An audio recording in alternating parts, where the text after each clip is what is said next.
Al via la settima conclusiva corsa dall'Arcoveggio.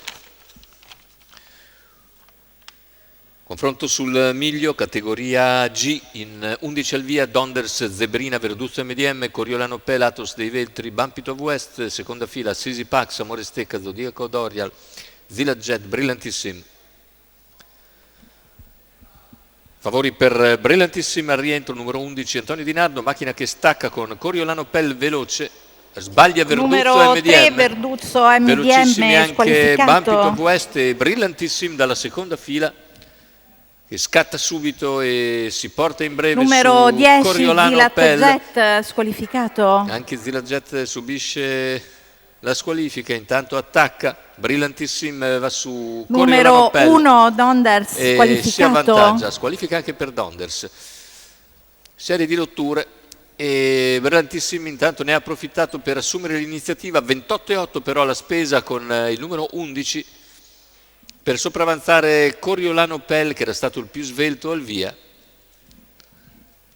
e sulla seconda piegata, terza posizione vediamo Zebrina, poi via via gli altri in fila indiana con 600 metri in 44,9, rallentamento sulla curva per Brillantissim che è al rientro stagionale, l'esterno sposta Zebrina dalla terza posizione, ne guadagna una così Bumpito of West. Al largo c'è anche Atos dei Veltri che progredisce, tanto un minuto per gli 800 metri e si arriva così al chilometro che Brillantissim percorre in 1:15,2, sulle sue tracce sempre Coriolano Pel, poi all'esterno Zebrina, seguita da Bumpito of West, lo scatto di Zebrina ora in terza corsia che supera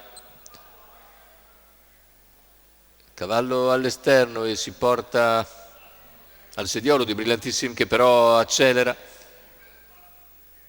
completamento della curva finale con tentativo anche di Zodiaco Dorial di progredire, retta d'arrivo, Brillantissim in vantaggio, dalla sua scia prova a spostare Coriolano Pel ma Brillantissim allunga bene nel finale e viene a concludere netto vincitore nei confronti dello stesso Coriolano Pel. Per il terzo ancora Zebrina si salva dal finale di Atos dei Veltri, 1:14,3 il ragguaglio conclusivo per Brillantissim che chiude ancora in 29,6 e quindi fa un rientro eccellente, col numero 11 sfonda in meno di 400 metri spendendo anche e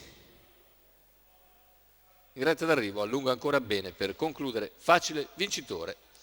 Correrà anche martedì prossimo probabilmente a Modena, perlomeno è iscritto, lo vedremo. Dopo questa bella prova di rientro, l'allievo di Gennaro Casillo guidato da Antonio Di Nardo per conto del signor Alfredo Mallardo.